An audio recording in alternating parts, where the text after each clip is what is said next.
pessoal, tudo bem? Um grande abraço para você ligadinho aqui no LAC Cursos. Pois é, estou chegando aqui na área para conduzir mais esta super aula, onde a gente vai tratar de um assunto que é todo especial. Olha, pessoal, eu digo para vocês que este assunto, este evento histórico, marca de forma efetiva o início do século XX. Veja a importância histórica que tem o evento que a gente vai trabalhar na aula de hoje. A gente vai falar então, vai fazer uma resenha toda especial sobre a Primeira Guerra Mundial, travada entre 1914 e 1918 e marcada pela participação de diversos países. Pode-se afirmar claramente que países dos mais variados continentes estiveram envolvidos nesta guerra que ficou conhecida como a Primeira Grande Guerra. E a gente vai fazer então uma análise pormenorizada sobre as principais características da Primeira Guerra Mundial. A gente vai abordar na aula de hoje os principais fatores causadores deste conflito, quais foram as políticas de alianças celebradas às vésperas da eclosão da referida guerra. Falaremos também sobre as fases da Primeira Guerra Mundial e iremos abordar algo que é de fundamental importância: compreender os desdobramentos, isto é, as consequências fundamentais da Primeira Guerra Mundial. Então, meus amigos, vamos começar analisando os fatores principais. O que seriam esses fatores principais? São as causas deflagradoras do conflito bélico. Os temas principais, as causas, os fatores preponderantes para o início da Primeira Guerra Mundial. Moçada, devemos conceber a Primeira Guerra Mundial essencialmente como uma guerra imperialista. O aspecto econômico foi extremamente valorizado aqui na Primeira Guerra Mundial. É o fator principal que vai causar uma série de rivalidades, uma série de disputas envolvendo as mais variadas potências do mundo. Então anota aí como primeira característica, primeiro ponto aqui, fator desencadeador da Primeira Guerra Mundial. Olha só, rivalidade capitalista. Havendo uma grande rivalidade capitalista entre a Inglaterra, que naquele momento histórico ainda detinha o posto de principal nação capitalista, e a Alemanha. A Alemanha, que havia passado por um processo de unificação em 1871 e, a partir de então, teve uma fase de grande crescimento industrial. A produção de carvão mineral, a produção de minério de ferro da Alemanha tinha números extraordinários. E a Alemanha já começava a fazer uma séria ameaça, uma séria concorrência a esse predomínio britânico, a esse predomínio da economia inglesa. A Inglaterra continuava a ser a principal nação capitalista do mundo, porém já tinha no seu encalço a Alemanha, que já estava fungando no cangote, que já vinha num grande crescimento, num rápido crescimento industrial. Portanto, você já tem aqui uma grande rivalidade capitalista. Inglaterra, de um lado, tentando manter o posto de número 1 do mundo, e a Alemanha, que já despontava como a segunda força capitalista no período. Outro aspecto muito importante que nos ajuda a compreender os fatos que vão desencadear a Primeira Guerra Mundial são as muitas rivalidades imperialistas. Veja só, pessoal, na segunda metade do século XIX, com a Segunda Revolução Industrial, com a disputa entre as potências industrializadas que passam a rivalizar mercado consumidor, matéria-prima barata e mão de obra barata, surge o imperialismo, que foi aquele processo de exploração econômica e de conquista de novos territórios, que seriam as colônias fornecedoras desses aspectos tão importantes: matéria-prima barata, mercado consumidor e também mão de obra. Onde é que estavam essas colônias? Essas colônias estavam na Ásia e na África. Então começa a haver uma série de rivalidades entre essas nações imperialistas. Inglaterra, França, Alemanha, Itália, Portugal, Bélgica, são países que vão conseguir colônias. Colônias africanas, colônias asiáticas. E há entre esses países, sobretudo, aqueles países que haviam conseguido um processo de unificação tardio, no caso Itália e Alemanha, justamente dois países que saíram atrasados no processo de conquista colonial, aí no imperialismo. Vai haver rivalidade, por exemplo, rivalidade entre França e Alemanha, por questão imperialista. Esse período que antecede a eclosão da Primeira Guerra Mundial, ou seja, o período que vai de 1870 a 1914, vamos lá, período de 1870 a 1914 é conhecido como Paz Armada ou Pax Armada. É um período de relativa paz no continente europeu, momento em que não existiam conflitos generalizados entre as nações europeias, porém, essa paz era apenas relativa, na medida em que existiam entre os países o desejo de conquistas territoriais, o desejo de preponderância militar. Não é à toa que durante esse período vários países acabaram adotando o serviço militar obrigatório. Ou seja, a paz armada é um período em que não ocorrem grandes conflitos militares. A paz reina na Europa, mas não seria uma paz duradoura. Seria um momento que estava, de certa maneira, tenso. Uma dúvida muito grande no ar. Por quê, pessoal? Ao mesmo tempo em que não ocorriam grandes conflitos militares na Europa, a gente tinha um cenário marcado por uma grande corrida armamentista. Perceba, a época histórica da Belle Époque, que é essa época da paz armada, 1870 a 1940, é um período de consolidação do modelo de vida burguês. É um período de avanço tecnológico, avanço científico, surgimento de novos meios de transporte, novos meios de comunicação. Mas todo esse progresso, todo esse avanço científico, que por um lado contribuiu para a melhoria da condição de vida dos seres humanos, sobretudo do continente europeu, por outro lado também foi usado na indústria bélica. Ou seja, esse período da paz armada também conheceu um violento processo de produção de armas, o que a gente chama de corrida armamentista. É neste momento histórico que nós temos o surgimento do chamado nacionalismo exacerbado. Ou seja, pessoal, um nacionalismo exacerbado, exagerado, chauvinista.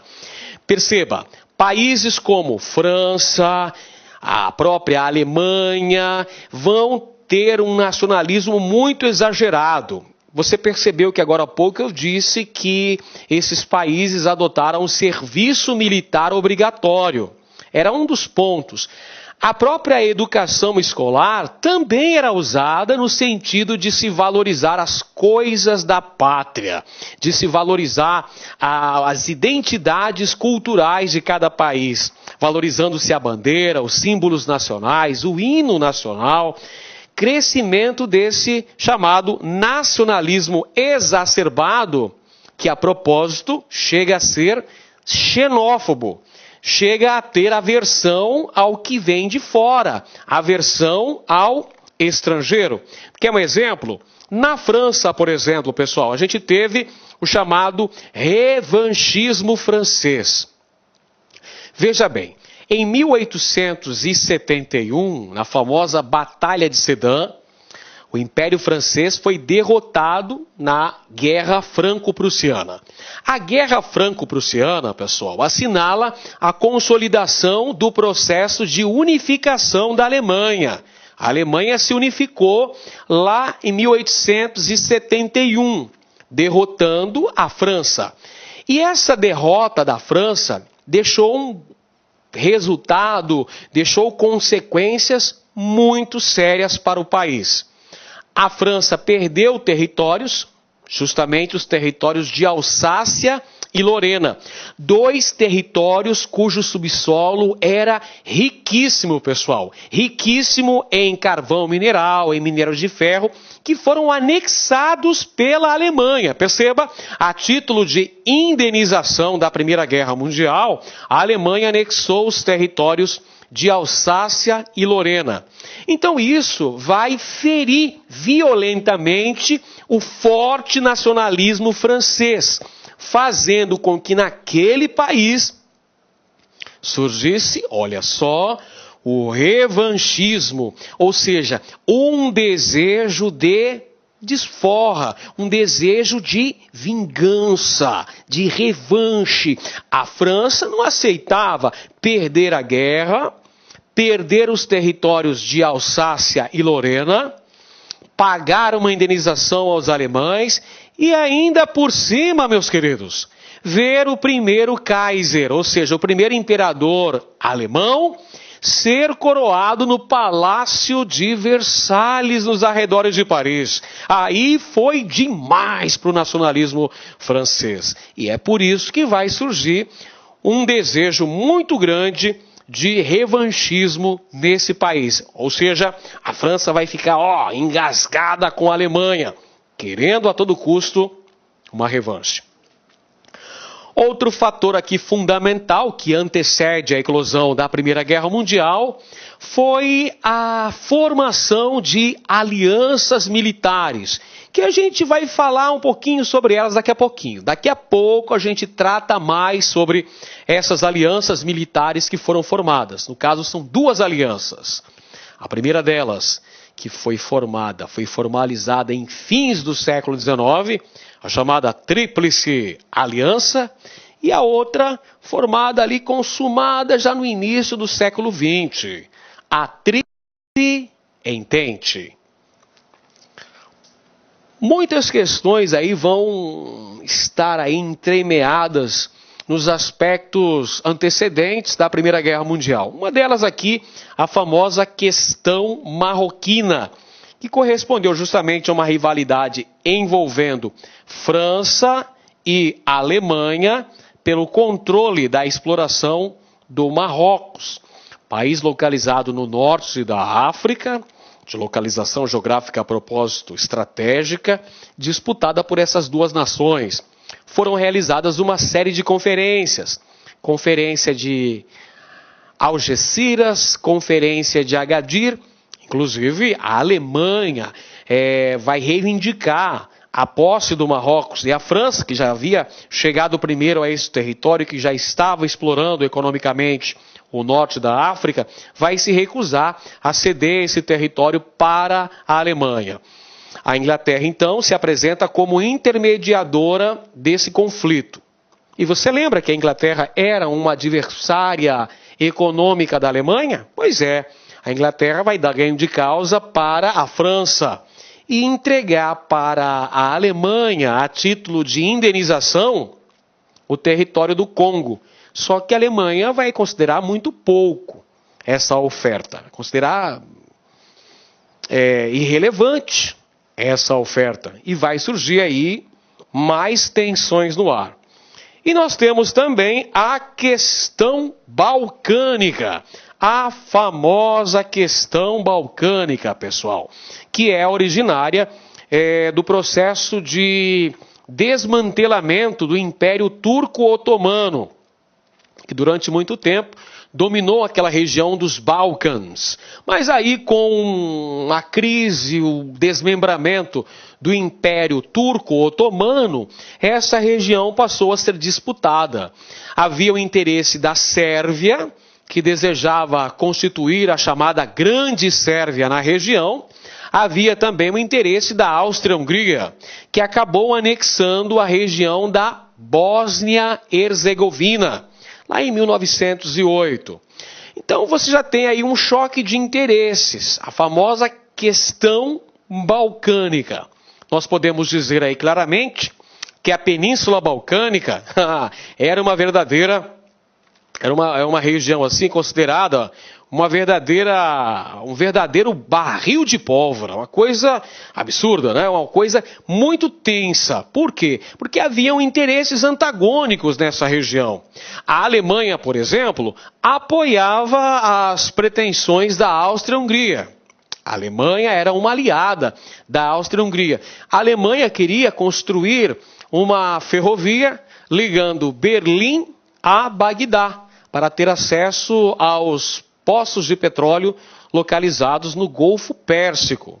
Por outro lado, pessoal, havia a Rússia, que apoiava as pretensões da Sérvia naquela região. Então, já viu que a situação não estava para brincadeira. Já viu que a coisa estava bastante tensa na região. E não podia dar uma outra coisa que não fosse um conflito generalizado. Vamos dar uma olhadinha aqui no mapa para a gente entender a situação da Europa ali nos anos que antecedem o início da Primeira Guerra Mundial. Como a gente pode perceber, haviam várias monarquias, olha aqui a coroa, Império Russo, Império Austro-Húngaro, Império Alemão, a Romênia, a Sérvia, a Bulgária, Montenegro, a Albânia, a própria Grécia, o Império Turco, a Inglaterra, monarquia até os dias de hoje, a Holanda, a Bélgica, a Dinamarca, a Suécia, a Noruega, mas haviam algumas repúblicas, como por exemplo a França. A França era uma república naquele contexto histórico, não é? O que acontece, pessoal? Esse contexto histórico vai ficar muito agitado por conta da formação de alianças militares. Essas alianças militares aí são um ingrediente fundamental para o início da Primeira Guerra Mundial. Então vamos ver quais eram essas alianças. Aí está para você. Política de alianças. Primeiro, formada em 1882, a chamada Tríplice Aliança, composta pela Alemanha, pela Áustria-Hungria e pela Itália. Esta é uma aliança político-militar, formada, veja, ainda no século XIX, reunindo a Alemanha, a Áustria-Hungria e Itália. No início do século XX, formou-se a Entente Cordiale, que a princípio tinha Inglaterra e França, e aí a partir de 1907 ganhou também a participação da Rússia, tornando-se a Tríplice Entente. Estão aqui as duas alianças militares formadas no contexto que antecede o início da Primeira Guerra Mundial. No mapa, para a gente compreender melhor, aí estão. A Tríplice Aliança, pessoal, também conhecida como potências centrais ou impérios centrais. Aqui estão elas no mapa. A Alemanha, está aqui, Áustria-Hungria, opa, já localizamos, e Itália. Esses três países compunham a chamada Tríplice Aliança, são potências centrais. Do outro lado estão os países que faziam parte da Tríplice Entente. A Inglaterra, a França e também o Império Russo. E aí a gente vai ter o estopim do conflito. Você já percebeu no início da nossa aula que a gente tratou dos fatores principais que levaram à ocorrência da Primeira Guerra Mundial. Vamos recapitular um pouquinho? Você tem lá rivalidades capitalistas, Inglaterra, Alemanha.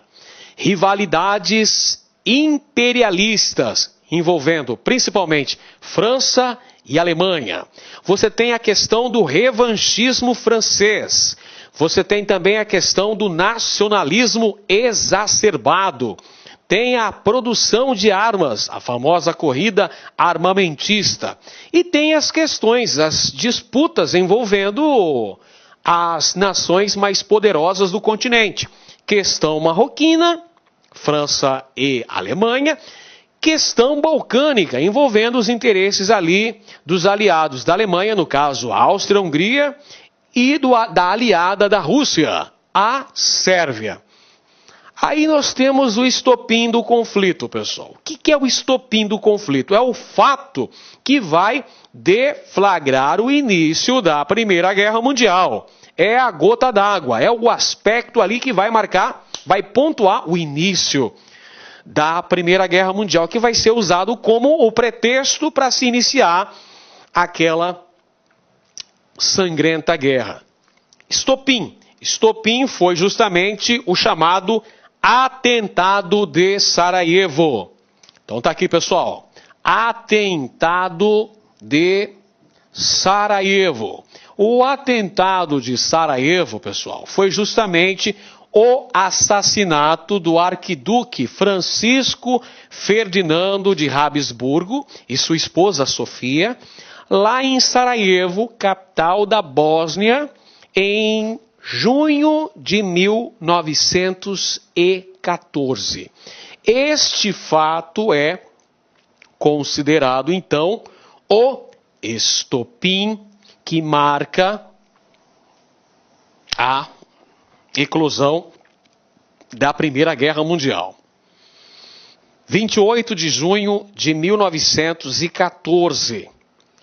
Francisco Ferdinando, herdeiro dos Habsburgo, que governavam a Áustria-Hungria, fazia uma visita diplomática a Sarajevo, capital da Bósnia. Lembrando que a Bósnia havia sido anexada à Áustria-Hungria em 1908. E o Francisco Ferdinando de Habsburgo ia lá fazer uma visita diplomática, era uma ação política, inclusive oferecendo uma proposta de paz para os habitantes da Bósnia e Herzegovina, dizendo que eles teriam a cidadania do Império Austro-Húngaro, que seria agora um império de 3 nações, Áustria, Hungria e Bósnia. Porém, é preciso destacar que existiam focos fortíssimos de oposição a essa união da Áustria-Hungria com a Bósnia, no caso. Inclusive a Sérvia, país que tinha interesse na Bósnia e Herzegovina, chegava inclusive a incentivar a organização de movimentos nacionalistas para desestabilizar essa anexação feita pela Áustria-Hungria. Beleza? Então o que vai acontecer, pessoal? Contrariando lá os posicionamentos que apontavam para que Francisco Ferdinando de Habsburgo não visitasse, tomasse cuidado nessa visita à capital da Bósnia, mesmo assim ele foi, fez essa visita oficial e acabou acontecendo essa tragédia, que foi o atentado de Sarajevo, que foi providenciado, foi arquitetado pela organização nacionalista Mão Negra. Foi Gavrilo Príncipe quem disparou os tiros que mataram Francisco Ferdinando de Habsburgo, arquiduque, herdeiro do trono austro-húngaro, e sua esposa, Sofia, que estava gestante naquele momento. Depois da ocorrência do atentado de Sarajevo, a Áustria-Hungria exigiu penalidades severas a todas as organizações nacionalistas que tivessem participação com esse ato. E a Áustria-Hungria exigiu também uma participação efetiva nas investigações do crime. Porém, a Sérvia não puniu severamente essas organizações nacionalistas e também não permitiu que autoridades judiciais da Áustria-Hungria participassem das investigações criminais. Isso faz com que a Áustria declare guerra contra a Sérvia em 1º de agosto de 1914. Está percebendo como é que os fatores foram num processo ali parecido com um efeito dominó, levando ao início da Primeira Guerra Mundial? Então aconteceu o atentado contra o príncipe, contra o arquiduque Francisco Ferdinando, herdeiro do trono austro-húngaro. A Áustria vai exigir uma punição severa. A Sérvia não pune severamente essas organizações. Então a Áustria declara guerra contra a Sérvia. E aí nós vamos ter um processo de desencadeamento da Primeira Guerra Mundial. Quando a Áustria declara guerra contra a Sérvia, ela vai ativar a política de alianças, como a gente pode ver aqui nesta caricatura. Vamos entender? Vamos fazer a leitura aqui desta nossa caricatura? Então você tem aqui, ó, o que a gente vê na imagem? A gente tem vários homens, né, que estão simbolizando os países que vão estar nesse processo de deflagração da Primeira Guerra Mundial. Tem um menorzinho, que é a Sérvia, tem um maior que ela, que é a Áustria, aí vem um outro maior ainda, que é a Rússia, vem um outro ainda maior, que é a Alemanha, e lá ao fundo a gente tem 2 outros cidadãos, um francês e um inglês. Essa aqui é a ativação da política de alianças. Quando a Áustria declara guerra à Sérvia, ameaça punir severamente a Sérvia por conta do atentado de Sarajevo, a Rússia, aliada da Sérvia, vem em defesa da Áustria. Perdão, a Rússia, aliada da Sérvia, vem contra a Áustria, vem em defesa da Sérvia. Quando a Rússia ameaça a Áustria, aí é a vez da Alemanha vir contra a Rússia. E na sequência vem os aliados da Rússia, França e Inglaterra. É mais ou menos assim, pessoal. Ativação da política de alianças. Aqui está. Tríplice Aliança de um lado. Você se lembra quem eram os países da Tríplice Aliança? A Alemanha, Áustria-Hungria e Itália. E a Tríplice Entente do outro lado. Vamos relembrar? Tríplice Entente, Inglaterra, França, Rússia. A Rússia, aliada da Sérvia, declara guerra contra a Áustria. Em seguida, a Alemanha, que era uma aliada da Áustria, declara guerra contra a Rússia. E na sequência, o que vai acontecer? Inglaterra e França vêm ao lado dos seus aliados, no caso aqui da Rússia. Então aí você tem um verdadeiro efeito cascata, um efeito dominó, marcando o início da Primeira Guerra Mundial. Aí está a data exata, considerada pelos historiadores como o marco inicial da Primeira Guerra Mundial. 1º de setembro de 1914. Aí o início, a deflagração da Primeira Guerra Mundial, quando França e Inglaterra declaram guerra contra a Alemanha. E qual é o motivo? Qual é a justificativa? O motivo alegado, pessoal, aí está para você: a invasão alemã sobre a Bélgica, que era um território neutro. A Alemanha, visando invadir o território francês, vai fazê-lo cruzando o território belga. Perfeito? Então, a invasão alemã sobre a França passa por um território neutro, desrespeita a neutralidade da Bélgica. E quando esse fato acontece, Inglaterra e França vão decretar guerra contra a Alemanha. Então você tem o início da Primeira Guerra Mundial. A Primeira Guerra Mundial apresenta duas fases características. A primeira fase da Primeira Guerra Mundial é chamada de guerra de movimento. É uma fase de intensa movimentação das tropas da Tríplice Aliança e da Tríplice Entente. É o primeiro ano da guerra, 1914. E a segunda fase da guerra é chamada de Guerra de Trincheiras, de 1915 até 1918. É a fase em que havia aquele grande equilíbrio entre as forças beligerantes. Por essa razão, os exércitos ficavam estacionados, aguardando a vinda do inimigo. Cavavam-se aquelas grandes fossas, as chamadas trincheiras, protegidas por sacos de areia e arame farpado, onde os soldados ficavam à espera da vinda de seus inimigos. Uma fase trágica da Primeira Guerra Mundial. Então são essas duas fases que compõem a Primeira Guerra. A primeira fase, guerra de movimento. Segunda fase, guerra de trincheiras.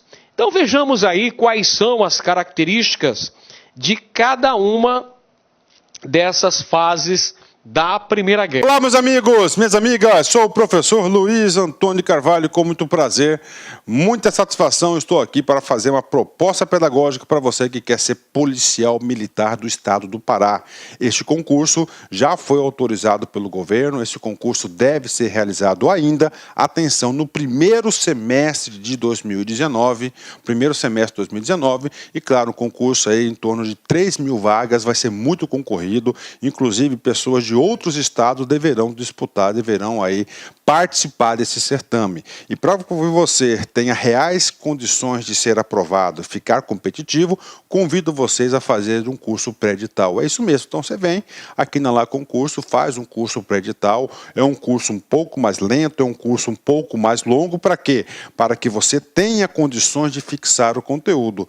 Depois que você termina o pós-edital, aliás, o pré-edital, nós iremos lançar o pós-edital. Se você tiver aí dentro do prazo de acesso, você vai ter o pós-edital justinho, de acordo com o edital, 100% atualizado para você ficar competitivo. Não tem para ninguém, gente. Você vai conseguir ser aprovado. Nós, aqui da Lá Concurso, nós já fizemos isso no concurso de 2016. Nós tivemos um resultado extraordinário, no concurso da PM Pará 2016. E claro que nós vamos repetir e vamos melhorar o resultado em 2019. Vem comigo, quero explicar um pouquinho da nossa metodologia, o que contém esse nosso curso pré-edital. Então, curso pré-edital para Polícia Militar do Estado do Pará, 2019, é o cargo de soldado combatente, o cargo é entrada na corporação, investimento é apenas 10 parcelas de R$25, então 10 parcelas de R$25, e você tem um prazo de acesso aí de 180 dias, né? Então são 180 dias que você poderá assistir quantas vezes quiser e na hora que desejar. Detalhe, é um prazo mais longo, por quê, professor? Porque vamos supor que daqui 3 semanas o edital venha a ser publicado. Nós vamos lançar o pós-edital, essa matrícula do pré-edital fica mantida e a gente vai abrir o acesso para o pós-edital. Bacana? Então essa aqui é uma proposta pedagógica para quem pretende, né, estudar com antecedência, com planejamento e com foco aqui na Lá Concursos. Este é o caminho correto para aprovação. Professor, tudo bem, eu vou ter alguma orientação pedagógica? Vai ter. Eu observo o seguinte, que os alunos têm grande dificuldade em elaborar uma tática, uma estratégia, um projeto pedagógico, um caminho a ser seguido para aprovação. Então, nós temos aqui uma baita ferramenta pedagógica chamada de Personal Coach. Eu digo para vocês que até hoje essa ferramenta aqui tem 8 anos que nós criamos aqui na Lá Concurso, uma ferramenta exclusiva da Lá Concursos, que todos os alunos que cumpriram todas as orientações do nosso Personal Coach, ele chegou lá no dia da prova e fez uma excelente prova. Então, o regime de metas do Personal Coach começa no dia 24/2 de 2019, então aí vamos acelerar aí a nossa situação aí, vamos fazer a matrícula para ficar competitivo, né? Professor, como é que você está falando que o concurso foi autorizado? Não, não sou eu. Isso aqui, ó, eu entrei aqui no site da própria PM, Polícia Militar aí do Pará, né? Olha aí, Patrimônio do Povo Paraense, o concurso do Estado abrirão mais de 3.000 vagas para a área de segurança pública. Tá aqui, ó, tá? Polícia Militar, 2.194 vagas, né? Aí, ó, 160, olha aí. Então, esse aqui tá correto. Vai sair esse concurso, a área de segurança pública, a agenda de segurança pública no Brasil é muito constante aí. Então, tá aqui para vocês aí. O concurso vai ser realizado. Então, convido vocês a fazerem já o nosso pré-edital. Professor, quais são os diferenciais do LAC? Então, primeiro, esse curso aqui não é um curso superficial, é um curso bem aprofundado. Este nosso curso pré-edital, todas as aulas desse pacote já estão disponíveis para vocês. São aí 150 horas, né? São 150 horas de estudo focado, mais de 150 horas, que com certeza vai te alavancar os seus estudos e a sua aprovação, né? Primeiro, o segundo ponto importante, que o prazo de acesso são 180 dias, é um prazo mais longo, porque aquilo que eu falei para vocês, né? Aquilo que eu disse para vocês, é o mais longo por quê? Porque são 6 meses o pré-edital. Caso o concurso venha a ser publicado aí no meio, você vai receber todas as atualizações. Por isso que é um pouco mais longo, né? Então aqui, ó, olha só, terá direito a todas as atualizações durante todo o período de acesso. Então saiu o concurso, precisa de atualização, não está na sua grade, nós aqui da LAC, nós iremos providenciar a atualização do seu curso. Pode ficar tranquilo. E além disso, né, o que acontece? Nós temos aí uma agenda já de atualizações aí permanente aqui na LAC Concursos, né? E eu digo para vocês o seguinte, por exemplo, direito penal militar e processo penal militar, são 2 disciplinas aí que está no nosso hall de atualizações. O professor Pedro Silas, por exemplo, agora em março ele vai gravar isso aí, inclusive um professor magistrado, ele vai estar gravando para vocês, atualizando, renovando, né? O conteúdo já está atualizado, mas ele vai dar aquela renovada no conteúdo e você vai ter direito a todas as atualizações do período a custo zero, 180 dias, né? Por apenas 10 parcelas de R$25. Time de professores top, tenho muito orgulho disso, porque eu sou coordenador geral da LAC Concursos e eu afirmo para vocês que aqui na LAC Concursos nós não temos professores medianos, né? Nós temos apenas professores aí, professores bastante competitivos aí aqui na LAC Concursos, né?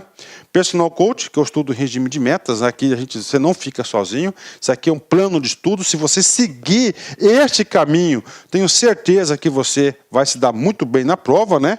E claro, o melhor custo-benefício do mercado, você pode pesquisar, olha a qualidade das nossas aulas que vocês vão chegar a essa conclusão. Apenas 10 parcelas de R$25. Nós aqui da LAC Concursos, a gente sempre pratica aí preços populares. E claro, tem garantia? Com certeza tem garantia aí. Nós temos a cláusula de garantia, você tem o direito de exercício, o direito do consumidor de arrependimento. Tem 7 dias, né? Durante 7 dias, tá? Você pode estar se matriculando. Se você se arrepender da matrícula, você pode solicitar aí nos nossos canais formais de cancelamento, que a gente vai devolver seu investimento dentro do período, né?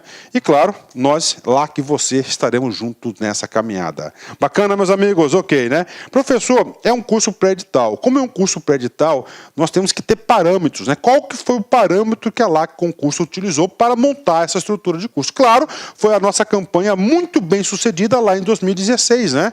Lá em 2016. Então, em 2016, nós tínhamos essa estrutura aqui, ó, língua portuguesa, matemática, atualidades, noções de direito, legislação institucional, história e geografia. Professor, pode ter mudado? Com certeza pode ter mudado aí. Pode mudar, mas nossa equipe aqui de professores, nós temos plenas condições de ajustar o edital aí para esse concurso, com certeza, né? Professor, vem cá, vamos apresentar os nossos mestres e, claro, o conteúdo programático, né?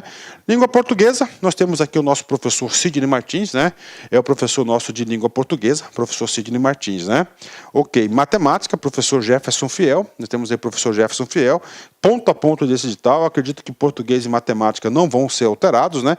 A atualidade, nós temos o professor Alex Mendes, né? Então nós temos aí, né? Aí nós temos aqui atualidades, a gente mudou um pouquinho a estrutura da atualidades, né? O que acontece? Isso aqui foi um assunto lá de 2016, né? Provavelmente, eu acredito que nesse tópico da atualidade aqui, vai mudar bastante, né? Vai mudar bastante, mas nós iremos disponibilizar esses assuntos lá de 2016, que já não são atualidades, e a gente vai incluir para vocês o módulo de atualidades 2019, né? Por exemplo, 2019 já tem 2 aulas aí para vocês, 2019, Brumadinho, né? Que é um assunto muito importante, né? Que tem, claro que tem reflexo, pode ter reflexo aí também no Pará, que o Pará tem muitas barragens aí também, e outro assunto importante é lá Nicolás Maduro, né? que é lá a questão da Venezuela, também. Então nós temos um programa de atualidades que todo mês o professor manda uma aula ou outra para vocês aí, e a gente vai disponibilizar para vocês, né? Vem comigo, noções de direito, nós temos aí 4 direitos aí, né? Direito constitucional, bacana, artigo da Constituição aí, né? Temos aí 2 professores, o professor Kleber Pinho e o professor Rodrigo Belmonte, 2 professores top de linha. Direito administrativo, bacana, tranquilo aí, né? Direito administrativo. Direito penal e processo militar, vocês vão ter 2 módulos, um com o professor Marciano e outro com o professor Pedro Silas, que está agendada a gravação a partir de março, né? Então, a partir de março, ele vai estar batendo esses assuntos para vocês aí. Direitos humanos, Declaração Universal de Direitos Humanos, mais o Pacto São José da Costa Rica. Essa resolução aqui, a portaria 4226, tá? A gente vai deixar ela um pouco stand-by ainda aí, não sabemos ainda se vai ser um assunto aí que vai ser ministrado ainda na aula, né? E legislação específica, para fechar aí esse bloco aqui, temos a lei complementar, que é o Estatuto, a lei 6.833 e a lei 5.251. São as leis aí de legislação institucional para a galera aí, baseado no último concurso, né? História, professor Edenilson de Moraes, na minha opinião, um dos melhores professores do Brasil. E geografia aí nós temos 2 professores, a Marcelo Alonso e o professor Alex Mendes na parada, né? Então esse é o conteúdo deste curso para vocês, né? Nosso curso pré-edital, pode ter certeza, vale a pena estudar aqui na Lá Concursos, isso garanto para vocês, né? Então vamos lá, todas as aulas ficarão disponíveis no seu acesso por 6 meses, tudo isso, né? Por apenas 10 parcelas de R$25, é isso mesmo, 10 parcelas de R$25. Tá certo, meus amigos? Um forte abraço, espero vocês aqui na LAC. Tchau, tchau.